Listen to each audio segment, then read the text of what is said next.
Hola a todos, bienvenidos a este webinar que va a tener la temática de inseguridad ciudadana y violencia de género en América Latina. Yo soy Cristina Garrido, investigadora del Observatorio de Política Exterior de la Fundación Alternativas y voy a estar moderando este evento.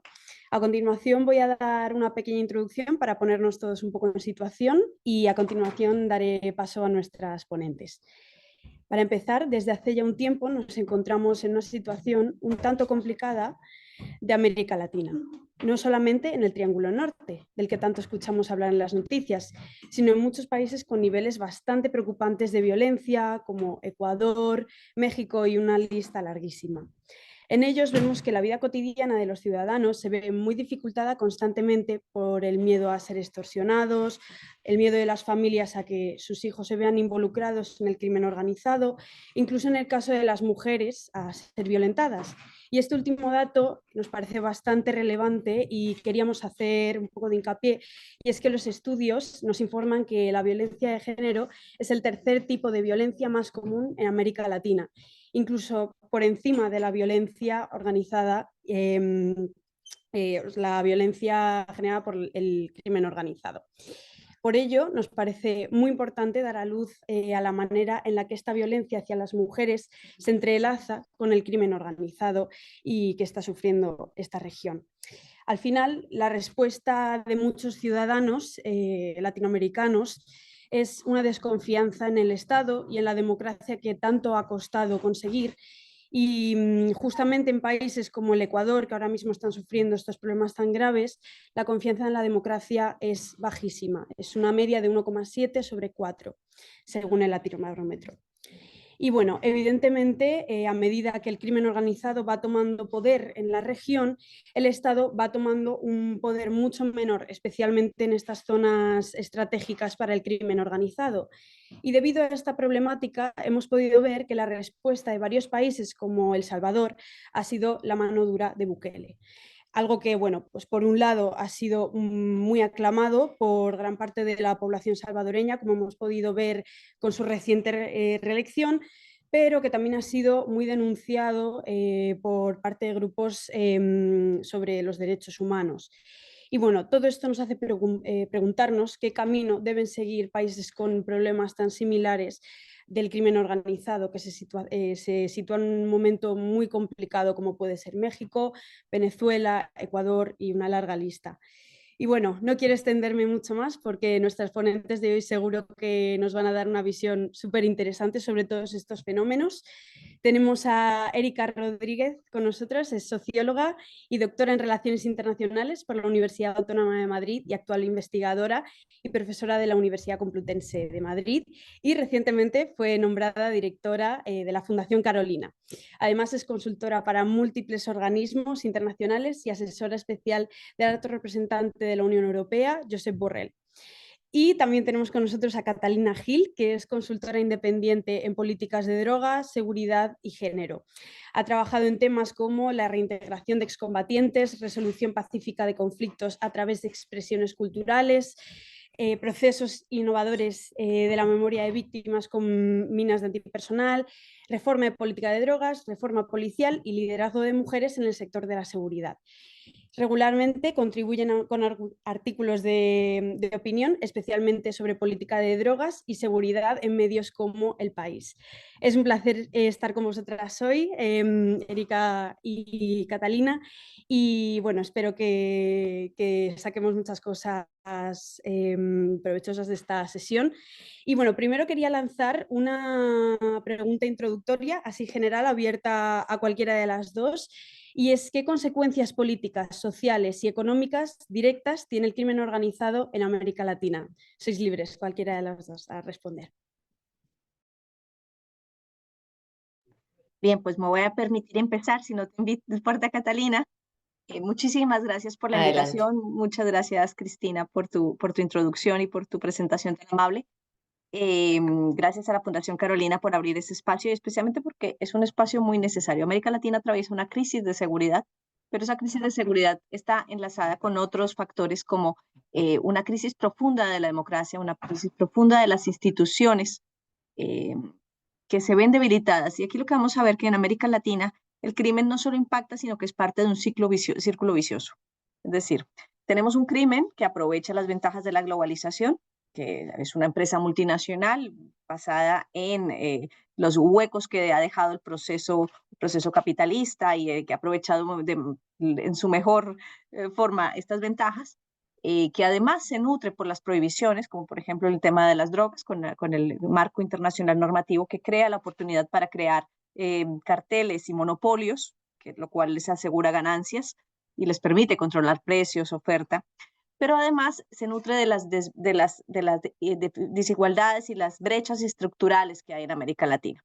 Y a su vez termina por profundizarlas. Entonces lo que tenemos es una situación muy grave en la cual el crimen organizado se ha instalado en la región porque existen las ventajas para que ello ocurra, pero eso ha hecho que se profundicen todas las desigualdades, que se profundicen las desigualdades sociales, porque el crimen utiliza la desigualdad social también como mano de obra, como espacio para crecer, las desigualdades institucionales y las brechas institucionales porque debilita las instituciones y a su vez ha debilitado todo el espacio social por el impacto que tienen la violencia y la criminalidad cotidiana asociada al crimen organizado en la vida de los latinoamericanos que buscan y urgen soluciones, inclusive al precio de pagar su libertad o la calidad de sus democracias acá.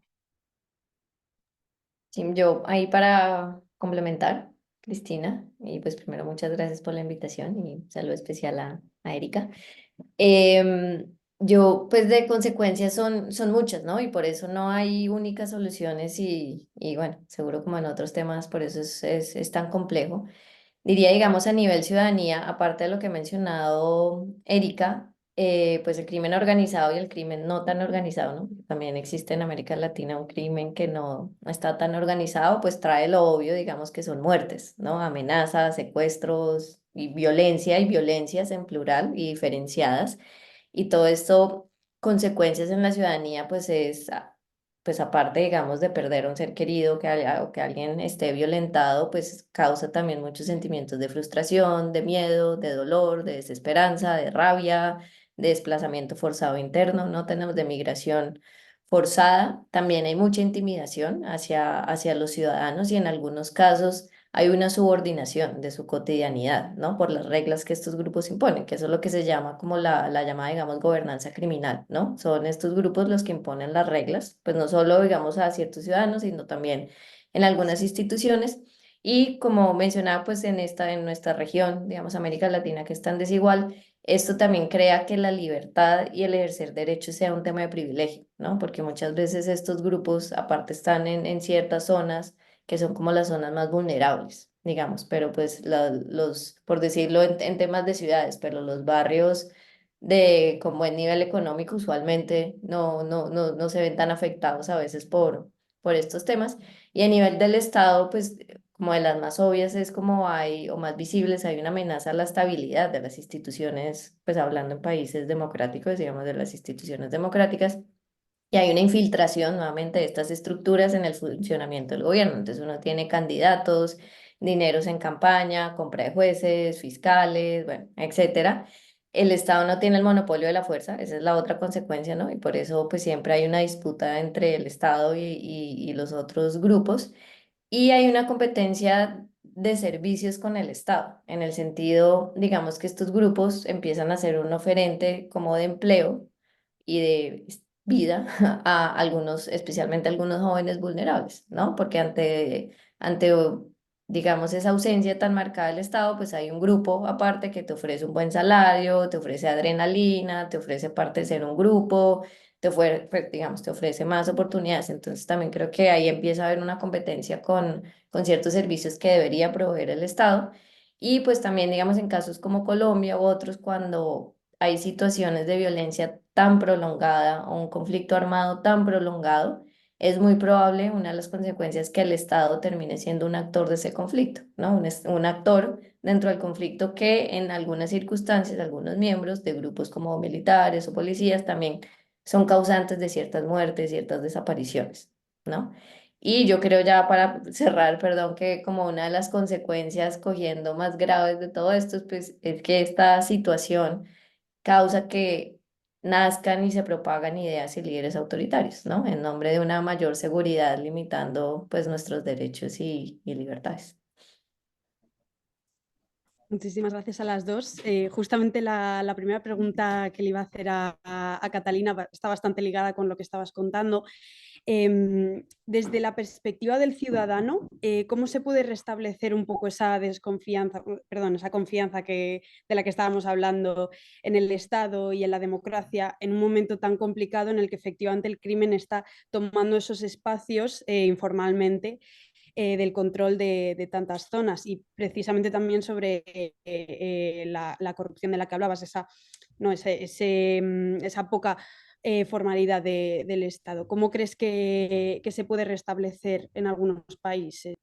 No, pues es que ojalá hubiera como una fórmula mágica. Yo primero, pues lo que estás diciendo creo que es tener en cuenta que hay una mezcla terrible en varios de nuestros países, que es la impunidad, que yo creo que eso tiene mucho que ver, más la corrupción, más la violencia, ¿no? La mezcla de estas tres, pues hace que desde la ciudadanía haya un sentimiento de desesperación y frustración de nada funciona, ¿no? Me matan a mi hijo y nada pasa, o me roban y nada pasa, ¿no? Nada se hace, pero después también veo que hay gente pasándola bien, o que la justicia sí le funciona a otras personas, pero a mí nada. Y después también veo como algunos representantes de algunas instituciones, como nuevamente policía o el ejército, no cumplen su función de protegernos, sino nos crea más desconfianza, ¿no? Entonces, por eso es como no es nada fácil porque todo esto ha sido prolongado por muchísimos años, pero de pronto algunas cosas que podrían ayudar, sabiendo que no es solo una, sino de pronto trabajar en varias, es pues lo de siempre, como poner en práctica más sistemas o procesos de rendición de cuentas desde las instituciones, ¿no? Donde la ciudadanía pueda,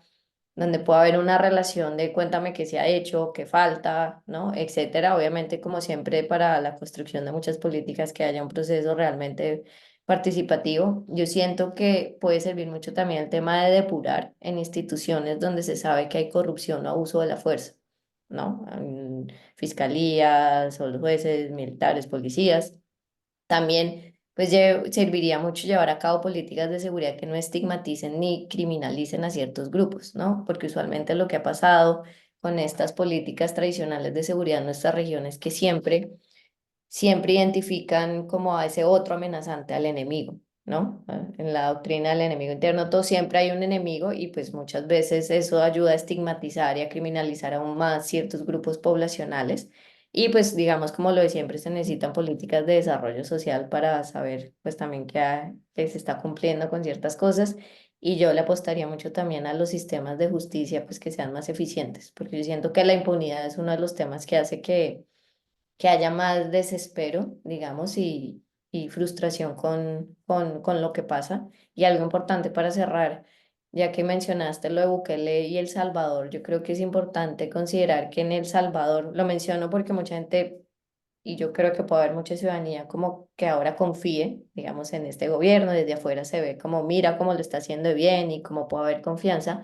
Siento que es importante considerar que en El Salvador, pues el país no es no hay ni un sistema de justicia, un Estado más fuerte, ¿no? Lo que tenemos en su sistema, y un Estado a discreción de unos pocos individuos, ¿no? Tenemos algunas personas e instituciones que están adquiriendo un poder desbordado para decidir entre ellos como quiénes son los malos, quiénes son los buenos, qué está bien y qué está mal, ¿no? Que hoy en día puede que haya un consenso regional o mundial sobre las pandillas, digamos, pero es importante pensar que mañana ese grupo pequeño, en un sistema sin pesos y contrapesos, puede decidir centrarse en otro grupo, que yo qué sé, las mujeres de pelo largo. Obviamente estoy aquí caricaturizando, pero siento que es como ese es el punto de no es un sistema fuerte, no es un Estado fuerte, son varias personas decidiendo sin un sistema de presos y contrapesos, y hay un consenso en las pandillas, pero mañana puede haber, deciden que es otro grupo el que son los malos y nos vamos contra ellos y nadie puede hacer nada. Entonces, por eso como no es un sistema fuerte ni es un Estado más fuerte como se vende.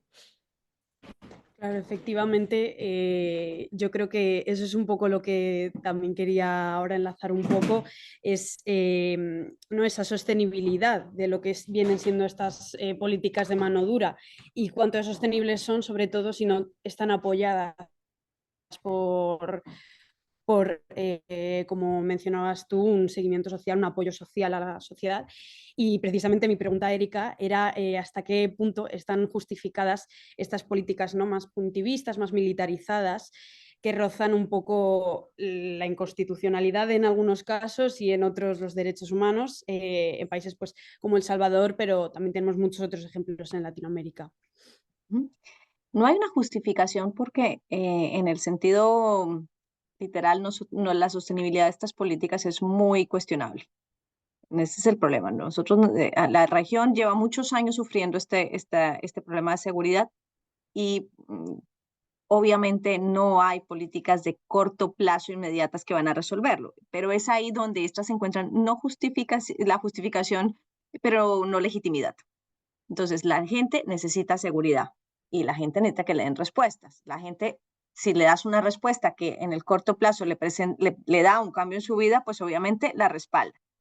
Pero institucionalmente, como decía Catalina, que no hay ni un fortalecimiento del Estado, ni una solución a largo plazo de los problemas, porque yo en El Salvador sí veo mucha gente en la cárcel, pero no veo una política social que respalde lo que siempre ha sido el problema de El Salvador, que es la inclusión de los jóvenes pobres, evidentemente. Yo no veo un sistema de fortalecimiento del sistema judicial, veo un fortalecimiento del sistema penal, pero no del judicial. Muchas de las personas que están en la cárcel están sin proceso. Eso no es un fortalecimiento del Estado de Derecho. Y esto puede ser pan para hoy y hambre para mañana, porque, claro, todas estas cosas van cuajando y el odio también cuaja.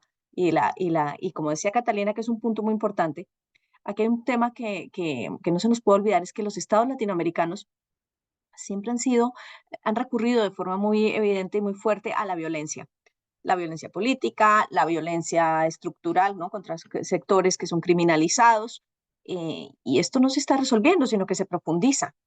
Entonces, como decía Catalina, hoy están identificados estos, que al final las maras no son otra cosa que jóvenes pobres con problemas de integración y donde el crimen y donde las estructuras delictivas han aprovechado el entorno.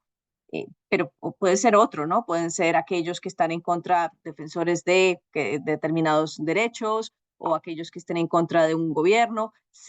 Esta pulsión violenta de la represión estatal siempre ha estado viva y no se ha superado. Y las instituciones siguen haciendo uso de esa represión y sigue dándosele una legitimidad y una pátina de legitimidad social a esos procesos violentos. Y ahí no estamos, es unas fallas históricas de la construcción democrática de América Latina. Muchísimas gracias a las dos. Bueno, justamente quería preguntar, justo estabas hablando sobre los jóvenes, la poca integración que tienen, sobre todo los jóvenes con menores recursos en América Latina, que tienden a ser captados precisamente por el crimen organizado como una alternativa. ¿Qué medidas crees que se pueden implementar para reducir estos niveles de reclutamiento, tanto en hombres como en mujeres, ya que estamos viendo últimamente, de hecho, que hay mucha integración de mujeres en el crimen organizado? ¿Qué medidas de protección se pueden implementar para que precisamente estos jóvenes con niveles tan altos de pobreza no caigan en estos círculos del crimen organizado? Si hay alguna manera. Sí, sí hay maneras, sí hay maneras. Y yo creo que hay entornos en los que se ha demostrado que con vinculación de distintas políticas en el mediano y largo plazo se reducen los indicadores de violencia. Primero es la exclusión social. Si tú tienes gente que no es contratable, que no obtiene en el sistema legal de empleos y poder suplir sus expectativas vitales de una forma legal, pues obviamente son carne de cañón para el crimen, carne de cañón y mano de obra barata para el crimen organizado. Entonces, necesitamos políticas sociales, políticas activas de empleo, políticas de formación, todo eso tiene que estar, esa base. Pero también tiene que haber una articulación con otras políticas. Por ejemplo, el objetivo no es llenar cárceles. El objetivo de una sociedad tiene que ser vaciarlas. Es decir, que la cárcel no sea la sede que le pagamos con el dinero de los contribuyentes al crimen, su sede oficial al crimen organizado, ¿no? Que la pagamos con el dinero de los contribuyentes. El objetivo de las cárceles y el manejo de las cárceles es inminente, que hay que tratarlo. Son profundamente corruptas. O sea, que los guardianes estén al servicio de los presos nos está dando una indicación de por dónde tienen que ir políticas. Los guardianes tienen que estar bien pagados, la institución tiene que ser fuerte, transparente, las cárceles tienen que ser manejables. Hay muchas personas sin procesos penales, no hay sistemas de alternatividad penal. En el caso de las mujeres es muy importante. El crimen organizado no es feminista, no está usando a las mujeres para empoderarlas en su estructura. Reproduce los mismos patrones patriarcales en el uso, y muchas de estas mujeres están ahí porque sus parejas, por formas que también son de dominación. Esto no se está teniendo en cuenta en el proceso de encarcelamiento. El impacto que tiene la ruptura de las familias. Otra forma en la cual estamos creando eh, bolsas de exclusión, ¿no? De jóvenes que van a crecer en entornos desestructurados y van a terminar fortaleciendo esto mismo que buscamos combatir. Entonces, lo primero es articulación de políticas, lo segundo es lucha contra la corrupción y por la transparencia en todas las instituciones. Lo tercero, sistemas de policía y de inteligencia fuertes para atender a los núcleos a las estructuras de crimen donde les duele y donde realmente es efectivo. Porque claro, si tú siempre vas a la base del crimen, pues esto se repone fácilmente porque tiene un coste de reposición muy bajo, el reponer digamos, los estratos más bajos. ¿Para eso qué tenemos? Para eso hoy en día tenemos recursos tecnológicos, necesitamos unas policías más tecnológicas, necesitamos unas policías con mejor formación. En ese sentido, necesitamos articulación de sistemas de inteligencia. Necesitamos programas regionales de articulación de sistemas de inteligencia y judiciales para compartir datos y para hacer los procesos de integración judicial, para que el que delinque en un país también pueda ser perseguido en otro, sus causas rápidamente puedan, digamos, ligarse y los países cooperar en materia de justicia. Entonces, hay cosas que se pueden hacer a mediano plazo, tienen que ver con instituciones, tienen que ver con coordinación, tienen que ver con enfocar y tienen que ver con poner recursos en los puntos claves, que son, por ejemplo, integrar y transversalizar un enfoque de política social dentro de todas las políticas. Hay otro punto importante, alternatividad penal, hay que verla para no generar impactos sociales más altos. Y en otra parte también hay que alentar las estructuras de la sociedad civil, los barrios, la construcción de espacios donde las personas se sientan seguros, en la vuelta a la calle, los sistemas de integración de la policía con las comunidades. Claro, tenemos unas policías profundamente desprestigiadas. ¿Cómo volver a darle prestigio a la policía y que vuelva a ser un actor social relevante de confianza, que genere confianza, no que genere desconfianza, no que uno se cambie de acera cuando ve a un policía porque le va a cobrar una mordida? Entonces, hay que trabajar también en los procesos sociales. Aquí tiene un papel muy importante los entes locales, que no se nos puede olvidar que la seguridad no es una cosa que fluye, ¿no?, desde arriba hacia abajo, porque es una cuestión netamente de qué ministerio se encarga de ello, sino que tiene que ser una fortaleza y unas políticas locales muy potentes.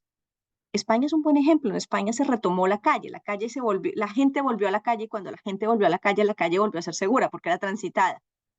Lo que no podemos hacer es políticas de búnker, ¿no? De bunkerización de la sociedad. Entonces, cada uno en su casa, y yo creo que algún político hace poco me decía, no, lo que tenemos que hacer es pagarle las alarmas y los sistemas de seguridad a los pobres.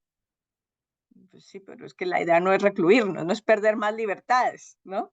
Catalina señalaba muy bien que al final estas diferencias hacen que los pobres sufran más, los ricos puedan pagarse el sistema de seguridad, pero es que eso no es la idea es que nosotros vivamos todos, podamos disfrutar del espacio público y que haya una comunidad de disfrute de una ciudadanía plena y efectiva. Y eso tiene que ver con las políticas locales, con políticas locales que buscan la ampliación. Y otra cosa importante que señaló Catalina, que son el tema de la seguridad de las mujeres, ¿no? El entender cuáles son los espacios en los que las mujeres se sientan inseguras, no para ponerles un policía atrás a cada una, sino justamente para construir una visión de que la seguridad tiene que tener un enfoque de que las personas se sientan seguras dentro de los espacios. Iluminación, sistemas de información, sistemas de alerta también, que estén en la mano de las personas. Efectivamente, eso además quería preguntarle a Catalina precisamente sobre qué acciones y qué políticas se pueden llevar a cabo para proteger a las mujeres de esa inseguridad que sufren, que no sea efectivamente esa constante militarización, esa constante ¿no?, perseguimiento policial hacia la mujer. Vale, yo lo primero creo como en muchos temas de seguridad es entender, pues aprender más a no ser reactivos, sino preventivos, ¿no? Que creo que es lo que pasa mucho con las políticas de seguridad en América Latina, o sea, no actuar cuando una mujer ya es violentada, sino evitar que eso pase, ¿no? Entonces, pues creo que algunas como acciones que podrían servir en temas de seguridad y protección de mujeres, pues el primero es mejorar los sistemas de recopilación y uso de la información, ¿no? Sé que suena obvio y es como lo primero que piensa, pero no se hace en muchos países, ¿no? Entonces, es qué tipo de violencias se están presentando, cuáles son las características de estas mujeres que están siendo violentadas, qué número de mujeres usan los servicios que como Estado se está ofreciendo, bueno, a nivel nacional o local. Analizar si se está respondiendo de la mejor manera, ¿no? Si son estos los servicios adecuados, evaluar los programas y políticas, o sea, es como de verdad crear, porque muchas veces lo que ha pasado es que y como pasa en otros temas, es la sociedad civil la que está dando un poco más de información, ¿no? La que, digamos, en Colombia a veces la fuente de información sobre cuántos feminicidios hay es la sociedad civil. O sea, entonces sí necesitamos que desde el Estado nacional, pues a los diferentes niveles haya mejores sistemas de recopilación y uso de información relacionado con mujeres y violencia. Lo otro es el BID, el Banco Interamericano de Desarrollo, tiene una plataforma que recomiendo que se llama una plataforma de evidencia, donde comparten varios experimentos y estudios de diversos temas. Y uno de estos temas es pues violencia contra la mujer y pues aquí mencionando solo alguno, digamos, no todos son concluyentes, digamos, pero en uno, digamos, tienen que al parecer los programas de empoderamiento económico de las mujeres combinados con aspectos como apoyo escolar, desarrollo de habilidades y personales pueden funcionar para brindar mayor autonomía y negociación económica para abandonar relaciones, digamos, abusivas, ¿no? También pues de violencia, entonces como darles, ayudar, digamos, en ese proceso de independencia económica. Y también mencionaban los programas de reincidencia para las mujeres que están en la cárcel, orientadas al género, ¿no? También pues por el riesgo que tienen muchas por ser violentadas durante y después de la prisión, que ese es un tema también, como decía Erika, de metemos a la gente a la cárcel y pero ¿y qué? ¿No? ¿Qué pasa después? ¿Qué estamos viendo después? Y uno de los,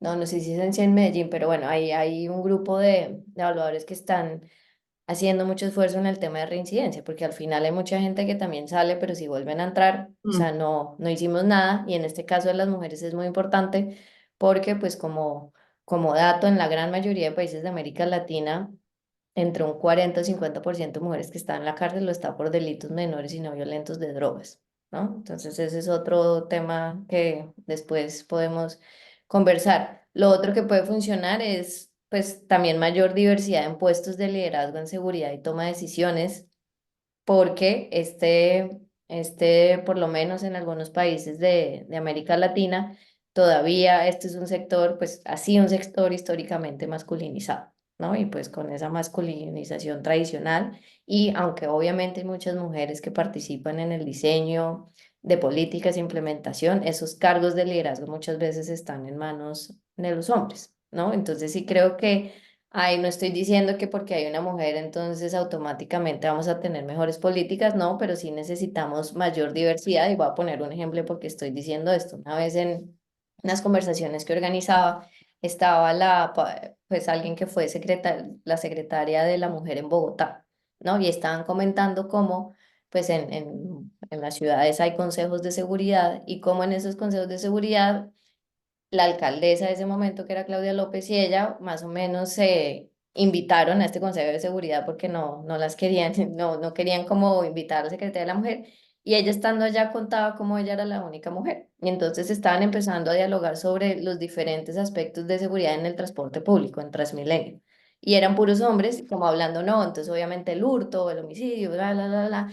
Y ella cuenta cómo en un momento pues levanta la mano y dice, hey, pero es que ustedes están ignorando algo que nos pasa a nosotras en el transporte público y es el manoseo, ¿no? A nosotras nos manosean, nos tocan, o sea, un resto de cosas. Entonces es un ejemplo como, no estoy diciendo de automáticamente una mujer es buena haciendo política pública, sino si son puros hombres discutiendo sobre situaciones en el transporte público, pues les falta la visión del 50%, ¿no? Entonces ese fue un ejemplo de gracias a que ella está allá, les puede decir como, ok, los robos y todo, pero a nosotros hay algo muy específico que nos pasa mucho más que ustedes, y es que nos manosean en el transporte público. Entonces, ¿qué vamos a hacer ahí? Entonces siento que ese también es un ejemplo de la diversidad en puestos de liderazgo, de toma de decisiones, ¿no? Y lo último, creo que es un tema, pues, sin, yo creo que está igual relacionado y es, hoy en día se está investigando mucho más porque ha estado muy pausado el rol de las mujeres en el crimen organizado. Y creo que ese es otro tema que se tiene que estudiar mucho más, ¿no? Hasta ahora se está empezando otra vez a visibilizar, pero es entender mejor sus roles porque hoy en día muchas mujeres que están en el crimen organizado ya no están de una forma tan pasiva. ¿No? Porque muchas veces antes era más como, no sé, haz de cuenta están en un barrio y entonces usted me guarda las armas, ¿no? Debajo de su cama, algo así, son roles. Hoy en día hay muchas que tienen un rol más pasivo y también esto es un tema que no se ha estudiado, obviamente son su participación puede ser menor, pero al estar siempre tan centrados en dos hombres que están ahí enfrentándose, pues estamos ignorando que mujeres están incluyendo, pues están teniendo roles, digamos, más activos en el crimen organizado y creo que también ahí podríamos tener algunas respuestas. Sí, justamente este tema es uno que, ¿no? que está intentando investigar bastante y la verdad es que hay muy poca investigación sobre lo que son las mujeres dentro del crimen organizado, pero sí que se ha visto que ha habido un incremento bastante alto en los últimos años de mujeres dentro del crimen organizado. Y precisamente, Erika, no sé si nos puedes dar igual un poquito de luz, si sabes alguna razón por la que se ve este incremento, si tal vez las mujeres se sientan más protegidas dentro de las bandas criminales debido a la poca inseguridad que proporciona el Estado. Bien, bueno, hay que ver las formas en las que se involucran, ¿no? Esto es como, es una estructura, hay que verla dentro de una estructura de organización, cómo se van involucrando. Las mujeres siempre han estado involucradas en los niveles bajos, en estructuras criminales, siempre han tenido roles, no es nuevo la vinculación de las mujeres en el crimen organizado. Otra cosa es que la visualicemos más o menos y en qué roles. Entonces, en vinculaciones que tienen que ver con sus roles tradicionales, ¿no? De cuidado, de como parejas, como, por ejemplo, muchas como correos de drogas hacia la cárcel, muy famoso el tema de las mulas, ¿no? De las personas que llevan drogas a otro país, también fisiológicamente se aprovecha la mujer en este sentido. Entonces, eso es un proceso de incorporación. Lo que tenemos que ver son otros roles que asumen, que tampoco es que sean necesariamente nuevos. Mujeres en la dirección de las organizaciones criminales. Pues sí, ahora mismo está muy famosa la serie esta Griselda, que fue una de las grandes, de las primeras mujeres que abrió los mercados. Pues han estado ahí, ¿no? Lo que pasa es que hay que ver hasta qué punto esto es como toda la estructura criminal, pues son capaces de crear y de dirigir también y tener roles, sobre todo porque son estructuras criminales que tienen cierta forma una organización empresarial, no solamente es distinto lo que pasa con los grupos armados, donde hay una organización ideológica, ¿no? Con un contenido político, donde suele pasar lo mismo que en los espacios políticos, que las mujeres quedan relegadas de los espacios de dirección. Otro punto que a mí me parece más interesante ahí es ver el tema de las culturas criminales. Y entonces, a mí una de las cosas que me ha llamado más la atención de los últimos años en América Latina es la expansión no solamente del crimen, sino de la cultura criminal. No sé si recuerdan que hace unos meses en Chile mataron a una TikToker narco.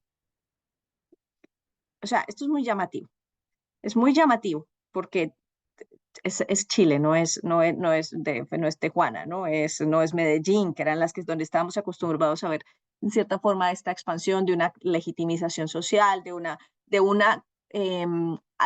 forma de delito aspiracional que se ve, ¿no? Y de obtener poder, reconocimiento social a través del ingreso en el crimen. Cuando esto pasa en Santiago y se traslada a esa cultura criminal, nos está diciendo muchas cosas de los problemas sociales que hay detrás. Y es donde me parece importante que el juego, por ejemplo, de estos perfiles donde una TikToker joven, bonita, ¿no? Con todo el encaje que tiene dentro de la construcción de sus espacios de redes sociales, se derive hacia lo ilícito, hacia lo ilegal. ¿Por qué? Porque lo interesante aquí es cómo esto se vuelve aspiracional y se puede convertir en un espacio donde dices, es que aquí puedo construir expectativas, ¿no? Y hacer una cierta sensibilidad social de construcción de expectativas o de esta idea que es está muy arraigada en América Latina de cierto Robin Hood, como nosotros nadie nos da seguridad, como nadie nos cuida, tenemos que hacerlo por nosotros mismos, tenemos el derecho de tomar lo que siempre nos fue negado. Ahí puede encajar un poco lo que tú dices del tema de decir no se nos cuida, por tanto buscamos los espacios fuera, aunque yo no creo que sea el caso predominante. Es más bien el delito aspiracional en el sentido de se nos ha quitado el espacio de porque hay otros que tienen, porque hay otros que sí, para los que sí hay seguridad, justicia, leyes, pues para nosotros nos han sido negado y lo tomaremos por nuestra propia mano. Pero me parece un tema que hay que investigar más, sobre el que deberíamos estar trabajando desde puntos de vista de educación, de comunicación, porque es muy importante que en ese espacio, pues no, si esto se va legitimando como discurso, ya sabemos que esto tiene unas implicaciones muy importantes. Perfecto, muchísimas gracias a las dos. La verdad es que yo creo que este es un tema súper interesante. Podríamos estar hablando sobre él durante horas. También tenía bastante interés en preguntarle a Catalina un poco sobre qué podemos precisamente aprender sobre otros países como Colombia, que han tenido pues, periodos tan largos de inseguridad, evidentemente distintos, ya que las implicaciones en cada país pueden variar bastante, pero bueno, ya que ha tenido pues, esa historia de inseguridad y de violencia en el pasado, ¿qué lecciones se pueden tomar que puedan aplicar tal vez a países como pues, Ecuador, que ahora mismo están sufriendo una situación tan complicada? Vale, yo obviamente son diferentes los niveles y los números, pero seguimos teniéndolo, ¿no? No es como que Colombia ya pasó por ahí, no. Yo, como digamos en términos generales y considerando obviamente que todo se puede mejorar, de positivo, digamos, creo, pero esto ya es muy específico como en temas de conflicto armado. Colombia creo que ha montado un buen sistema, una institucionalidad alrededor de la construcción de paz o la justicia transicional. ¿No? Entonces tenemos todo un sistema de una agencia que reintegra excombatientes con una metodología, digamos, integral, hay una unidad de víctimas, está la Jurisdicción Especial para la Paz, la Comisión de la Verdad, hay museos de memoria. Entonces creo que es un buen modelo para aprender cómo crear una institucional funcional y propia, ¿no? Porque esto no es Naciones Unidas con sus cascos azules llegando a Colombia, sino fue como una creación dentro del país para reintegrar, reparar, construir memoria, conocer qué pasó, entre otras. Obviamente, pues tiene todos sus altibajos, pero creo que siempre somos como un laboratorio de paz, digamos, en ese sentido, y es como se acaba un conflicto armado, pero seguimos negociando, siempre estamos como entre el posconflicto y el conflicto, pero creo que hay toda la institucionalidad, digamos, que se ha montado alrededor de pues sí, justicia transicional o paz, desarmes, movilización, reintegración, puede ser muy útil para el mundo. Algo muy específico y es que yo creo que en temas de prevención de violencia juvenil también hay buenos ejemplos y voy a dar uno muy, muy rápido y es un ejemplo de un programa en la alcaldía en Cali en el 2016 que se llamaba Los Gestores de Paz y Cultura Ciudadana. Entonces, este es un programa que se creó obviamente por los altos índices de homicidios donde pasa en América Latina en muchos lados, los jóvenes son los principales víctimas y victimarios, ¿no?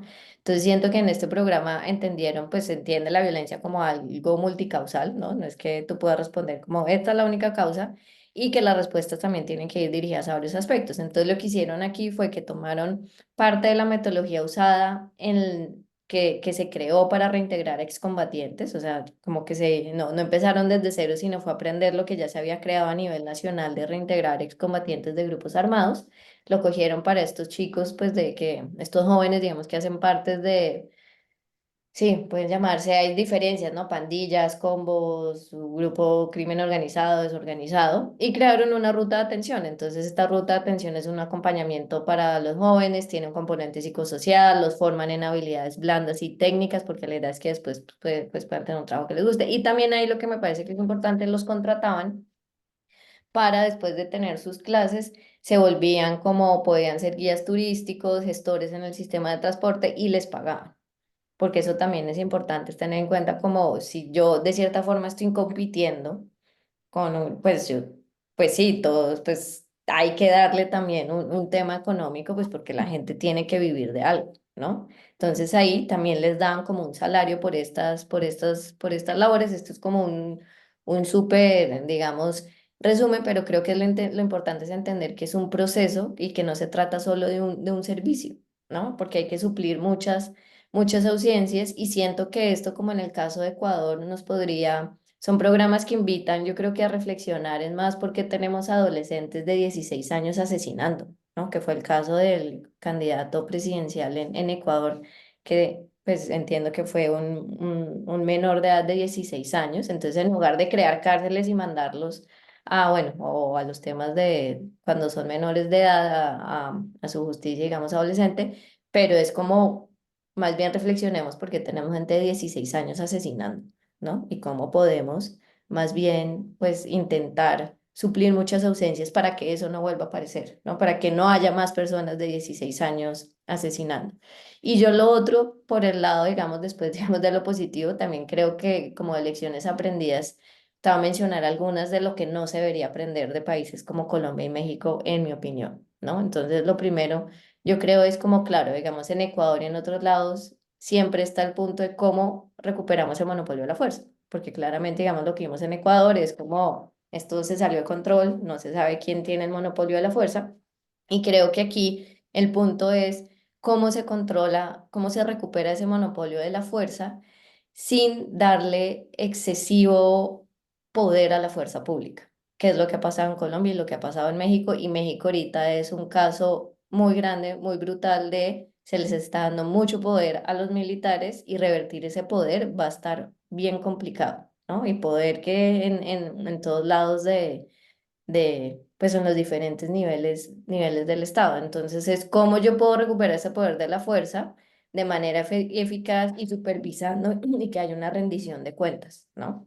Ese es uno. Lo otro es no enmarcar todo el discurso de seguridad en el tema de la lucha contra el narcotráfico, ¿no? Y yo creo que eso haría un cambio porque lo que ha pasado en Colombia y lo que ha pasado en México es que nuestras agendas de seguridad están cooptadas por la lucha contra el narcotráfico y asumimos que todo lo que pasa de seguridad es por la existencia de un mercado ilegal de drogas, que claro, es uno de los temas a evaluar, pero no es el tema, no es la respuesta a todos los temas de seguridad, ¿no? Entonces, y por ahí Ecuador ya iba un poquito, ¿no? Como, las drogas, como el piloto automático, ¿no? ¿Cómo vamos a fortalecer la lucha contra las drogas? Pero yo creo que mantener la idea de que la guerra contra las drogas es la solución a todo es casi insultante ante toda la evidencia que hay, pues que no funciona, ¿no? Y aparte es un poco como podemos usar todos esos recursos que se invierten, los podemos usar de una manera más eficiente.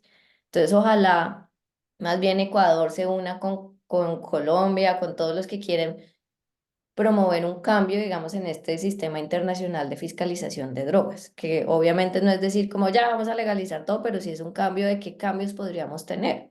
Porque digamos, como lo mencioné, otro tema es como las cárceles en América Latina, las de mujeres, la gran mayoría están llenas por mujeres por delitos menores y no violentos de drogas, ¿no? Entonces también creo que tenemos que ver muchos temas de que estamos convirtiendo en un delito las proporcionalidades y también alternativas de pues a la cárcel, como está diciendo Erika, y lo peor es que muchas de estas mujeres que tienen en la cárcel, que las tengan en la cárcel, no está afectando para nada el funcionamiento del mercado de drogas, que es el punto, ¿no? Que es como no sirve para nada y las cárceles están, pues la gran mayoría de cárceles en América Latina, pues están muy llenas, ¿no? Pasadas de su capacidad. Y tenemos un resto de personas, en este caso de mujeres, que fueron microtraficantes, digamos, pero no afecta para nada al mercado, sino es pues el mercado, digamos, ilegal de drogas. Entonces creo que también, o algo que deberían aprender los demás, es como no centrarse, es lo popular, digamos, y es como el piloto automático, pero no centrarse solo en la agenda en seguir, que me da risa, es como ya las drogas están prohibidas, ¿no? Digamos como cuando Ecuador sale o cuando Colombia sale o cuando la gente grita como no, y más prohibición y más duro, es como ¿qué más? O sea, están prohibidas y todo esto está pasando bajo un sistema de prohibición. Más bien veamos como, pues que estamos fallando porque pues estamos en un sistema de prohibición y sigue pasando esto. Entonces sí creo que ese siempre es un gran error y que Colombia y México lo siguen haciendo un poco hasta el día de hoy. Efectivamente, yo creo que al final también ahí entra mucho la sensacionalización que se le da a menudo a las drogas, ya no solamente por mm, la cantidad de series, de contenido, de entretenimiento que se le ha dado un poco ese jugo que incluso yo creo que se ve más desde fuera, Pero bueno, simplemente para finalizar con una perspectiva un poco más positiva, aunque bueno, creo que hemos hablado también de muchas medidas que pueden ser muy positivas a largo plazo en la región. Me gustaría que cada una de vosotras me diese una medida rápidamente que pudiese mejorar de alguna manera la seguridad ciudadana en algún país de América Latina de vuestra elección. ¿Cuál sería? Si quieres, Erika, te doy la palabra. Bueno, lo pones difícil, pero bueno, porque Catalina ya ha mencionado muchas de ellas. Yo creo que uno de los temas claves es el de mujeres en las cárceles. Se ha escrito mucho, hay mucha evidencia, tenemos que usar la cárcel como última medida cuando realmente afecte a las estructuras, sea para combatir el delito y no simplemente llenarlas para satisfacción de unos pocos y solución de nadie. Entonces, creo que ahí hay mucho que hacer, no solamente en el tema de las alternatividad penal, del cambio de los marcos de comprensión del fenómeno de las drogas, sino también en las condiciones de las personas que están encarceladas y de los entornos cercanos de las personas que están encarceladas. Mientras la cárcel no ofrezca oportunidades, sigue siendo más un problema que una solución.